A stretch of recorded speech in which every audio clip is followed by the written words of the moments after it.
Imagine isi Naịjirịa wee banye kọntrị ọzọ wee na-enwezikwa n'aṅụrị na ya bụ kọntrị ịbanyelu na ndụ ya agbanwe bifo ịmara ife na-emeso Monso wee gbuchiyata ya bụ nwata nwaanyị azụ wee gbahapụ ya na Lagos steeti, nke bụ na ọtụtụ ife na-efuzikwa ya n'ime afọ. Ndị be anyị bịakwanụ ka unu nụrụ na ajọ mmadụ karịzikwa.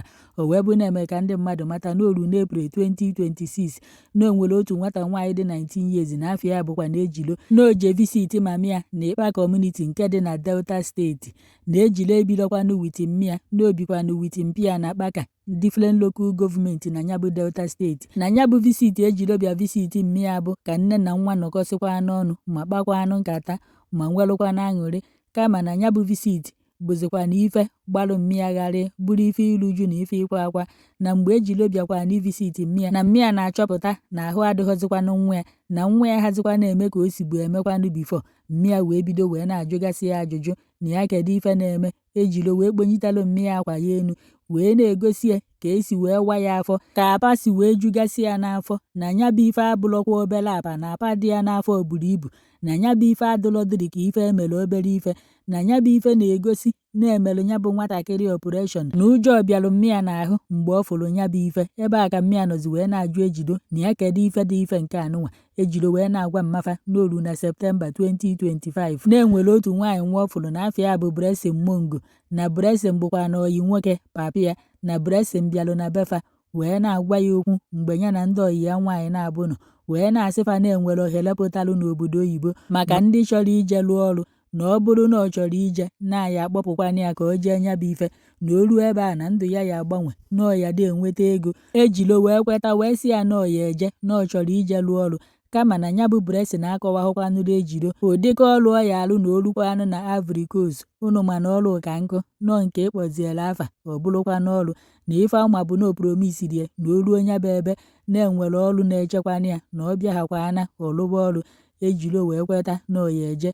Onya ka Blessing kọnetiri Ejilo wit otu nwaanyị a na-akpọ Esther na ọ dịkwanụ 32 years, na ife Esther ya alụ n'ebe Ejilo nọ bụ na ọ ya enye aka mee paspọtụ ma gbakwanụrụ ya tiketi o ya eji wee jee Ivory Coast. Na ọrụ Esther bụ edishọn na Ejilo sikwana Naịjirịa wee banye na ya bụ kọntrị na-enweghị nsogbu. Na mgbe Ejilo lukwana ya bụ Ivory Coast na-enwelu group of people akpọnyeziri Ejilo n'aka. Ejilo wee na-eche na ndị a bụzikwanụ ndị ya akpọrọ ya wee jee gosi ya na kọmpani ebe ọ ya alụ ọrụ, maọbụ na ndị a bụkwanụ ndị na-alụ na ya bụ kọmpani na ya nwa bụkwanụ onye bịalụ ịnọnyelu fa.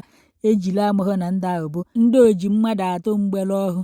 O wee bụ na ndị ahụ gwaziri Ejilo na ife ọ bịara ebe anụnwa ime bụ na ọ ya da agba awantịlọ ma na-agbatakwa n'ego, na ya bụ ife echara Ejilo baa n'anya. O wee na-agwafa na ọ bụlọkwa ife a bụ ife ọ bịara ịlụ, na ife ọ bịalụ bụ na ọ bịara ịlụ na kọmpani. O wee sị ya nọọ mgbere ọhụụ ka ọ bịalụ na ọ bịalụ ka atụgharị ya ụtụ amụ. Ejilo wee were foonu wee kpọọ nwaanyị ya bidoro ya bụ ife a na-akpọ Blessing Mongo wee sị ya na ya biko na ya gbara ya tiketi ka o chiyatakwa back to Naịjirịa, na ndị asịkwa n'ọkwa ụtụ amụ ka a bịara ịtụrụ ya ebe anụnwa. Blessing wee sị ya na ya ma mkpọnata nwukwu ya na ya enwekwa ego o ya eji wee gbara ya tiketi o ya eji wee nachiyata na Naịjirịa. Ebe a ka Ejilo nọ wee na-achọpụta na Blessing na-elegokwa ya na Blessing bụkwa Judas. Ebe a ka ndị akpọnyezi ya bụ Ejilo n'aka nọzi wee na-asị na fa enwegokwanụ nsogbu, na fa akwụgo Blessing ụgwọ and na fa emegokwanụ expenses n'isi Ejilo wee kpọtakwana ya bụ Ivory Coast ka ọ lụkwa n'ọrụ akpọtara ya ka ọ lụa. Na Ejilo sikwanụ na oyi eji ahụ ya wee chụkwanụrụ fa ego, na enweghị ife Ejilo na-alụrụ fa, na mgbe ọbụla a gwara ya kwado ka o jee gbaa awantịlọ na Ejilo jụkwanụ na ọma nje. Onya ka o ruru otu mbọchị a wee were ọgwụ ụla wee gbaa Ejilo. Ejilo wee lahụ, o nwetazikwana onwe ya. Mgbe o ji wee tetezi ụla o wee fụ onwe ya n'ime rum. O wee bụrụ na-awago ya afọ na apa jukwanụrụ ya n'afọ na-echezi ka apa dị ya n'afọ nazikwanụ na nya bụ apa ekwelozikwana ana, nke bụ na nya bụ ife na-abọzi ọnya na-akawanye njọ na-esizi isi afọ nwatakịrị mmadụ na-eko eko, nke bụzi na ndị akpọnyere Ejilo n'aka ka ọ bịa gbalụfa awantịlọ na-asị na Ejilo ekwezikwa na-adụhụ and na nya bụ ife bụzikwanụ nsogbu wee nyelụfa, na ọ bụrụkwa na ahapụ Ejilo ebe a na o nwekwa ike nwụnahụfa n'aka and na nya bụ nwata nwaanyị abaziri fa uru. Fefa meziri bụ na fa tinyere Ejilo na moto o wee buchiyatakwa ya back to Naịjirịa wee hapụ ya na Lagos steeti fenye ezikwa ya ego ka o wee naba Delta steeti. Na mgbe Ejilo lutere na Lagos steeti na ọ nwere oke ya ka ọ fụkwanụ na ọ narụ na be nne na nna ya na Delta steeti. N'ọkwọ ntu a ka o si wee bịazi na be mmịa, nke bụ na mmịa fụchaziri ka ọ dị wee na-ajụ ya na ya kedu ife melụ. ejido wee kọrọ ya. Ntu a ka mama ejido si wee gbapụ ọsọ wee jebe n'aka ndị uwe ojii na Delta steeti wee kọọrọ fa ife niile nwa ya gwara ya. Ntu esi wee si Naijiria wee kpọjee ya na ya bụ African country, na ntu esikwanụ wee wa ya afọ na ụdị kapụ ọnya dị ya n'ahụ ka ọ gwachara ya ndị uwe ojii wee sị mba na nke a karị. Ndị uwe ojii wee banye ọrụ ozugbo wee jee jide Blessing na Esther wee kpụrụ fa wee bịa n'ogige fa wee na-ajụ fa ajụjụ wee kpọrụzie ejido wee jebe n'ụlọ ọgwụ ka ejekwana inye ọgbụgbọ nsọ na ya bụ nwata nwaanyị na ezigbote ahụ adịghị ya.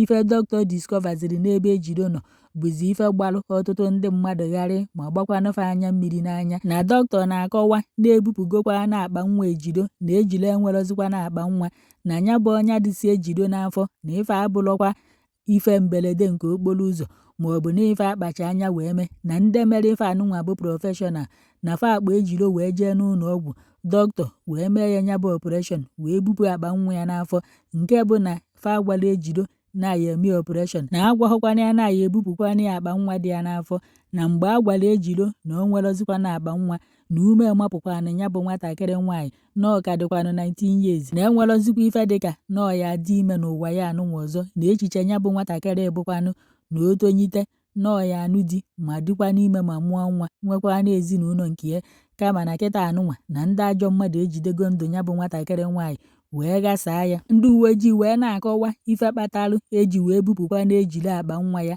na fa na-akọwa na ndị ahụ bupụrụ ejide akpa nwa ya nọọ ka ejido wee gbabazie awantịlọ ka o wee labazie ọtụ akwụsịghị akwụsị ka e wee na-atụrụ ya ụtụ amụ, na ndị merie nya bụ ife chọrọ ka a ghara ịnọkọta asị na ejide odi ime maọbụ ka a ghara ịnọkọta asị na ọ nọ na nsọ, na ndị agha achọghị ife ya edistọpụ fa na ọ bụrụ na ejido banye imelụfa bizinesi n'ọnya ka fa ji wee bupụ ya akpa nwa. Ka ndị uwe ojii na-ajụzi Esther na Blessing na ajụjụ fa wee na-asa n'ọnụ. Blessing wee sị na ife akwụrụ ya bụ 400,000 naira iji wee ghọlite ejido wee lee ya ka e wee kpọpụ ya. Onye nke bụ Esther wee sị na ife akwụrụ ya bụ 150,000 naira na ọrụ ya bụ imere ejido paspọtụ ma gbakwanụrụ ya ụgbọ oyi eji wee jee Ivory Coast. Onye isi ndị uwe ojii wee na-ajụfa na ọ bụrụ nwafa na fa ya akpọpụ ya, fasị mba na fa ya akpọpụ nwafa, ndị ọma nke fa ama nke onye ọzọ, mana ya akpọrọ nwa onye ọzọ lee were gie wee na-azụ nke ọkwọ ka unu fụ ya zụga hụrụ ụmụazị ya na-aghọrịfa na-apụ ọdụ unu ka ejiri ọgwalụ nne ya nọ na-eje ife nne ya kweta ọgwahụ nne ya ndị obu nnefe ụzọ mụta diọkpala o jegwee nata ọ na-eje ịrụ ọrụ ndị nọ n'obodo agha alụsigwu ọbụgụ si Naijiria ka ihe elu iru hakwa na-enye gị ọrụ. Unu afụbekwa ife ndị a na-agba agwa ka apụọ fa ya gwa nne fafa apụọ, unu jechaa nata ife unu fụrụ ka unu ya ewelu tangod kafe egbu odiga egbu ịka nwede ụlọọkụ were ọkpa na abụ nata. Ọ bụ na fa piwuru ụta iwe na mmiri ma ọta iwu n'otu mbize dị ebe ahụ afụzighị ozughị anya, gwa m ka a ya esi mmadụ na onwere ebe ijebe ije tụrụ ọsụ onye ọzọ ọkpọpụ ya esi ọzọ ka ịgwa nne mụrụ n'afọ maọbụ ka ịgwa nna isi azụ ụlọ pụọ.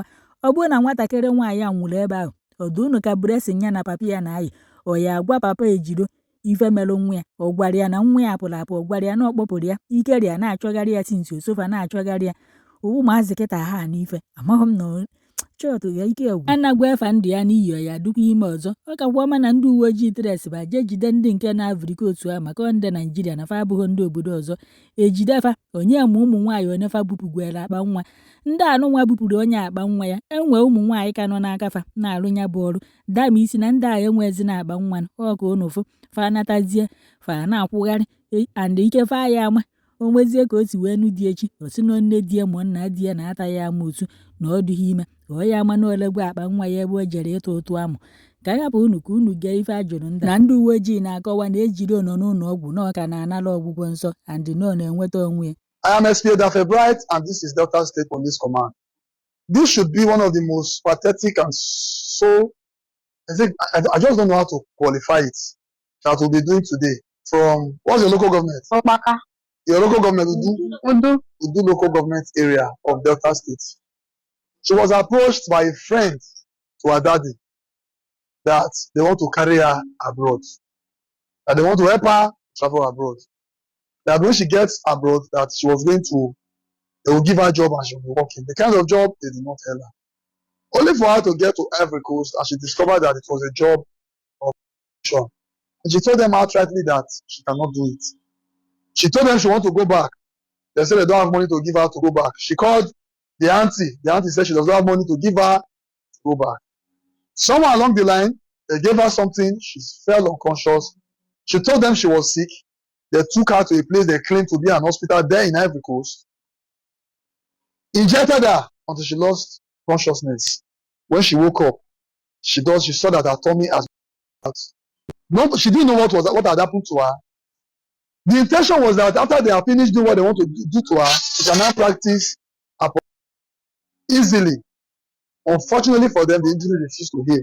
When they saw that the injury was not healing, they brought her to Lagos, abandoned her there in Lagos. She managed to find her way back home. That was when the matter came to us. Having asked questions, we arrested these two suspects. We took her to the hospital for medical examination, and lo and behold, the doctor examined that her womb. He removed wound. These wicked people that cause themselves human traffickers. As I was speaking with you, the lady behind the camera, she's already in tears because it's a very sad story. What's your name? Ejiro. Ejiro. Okay, this lady, which of them do you know? This one. Okay, how is she related to you? Through my daddy. Okay, through your daddy. Okay, what did she tell you before they carry you go Ivory Coast? Say na work. Now, when you get there, what do you call notice? I shall work. What do you call tell them? I tell your son won't come back. They say they know they feel they give me transport. So when you come call that time, when you say, which of them you call say you won't come back? Now this auntie when carry me give down that auntie. What did she come tell you? She said she not give me money. Say my baby. All right. So at what point now did you notice this that they have done something to your tummy? When I finish wake up. Okay, when you just wake up. At what time did you sleep? Or you don't know when you take sleep? No. All right, they injected her, she fell unconscious, and they did this damage, inhuman treatment to her. We are going to be interviewing the suspect now. Madam, what will be your name? My name is Blessing. Madam, you go put your mouth to. My name is Blessing. This girl, who is she to you?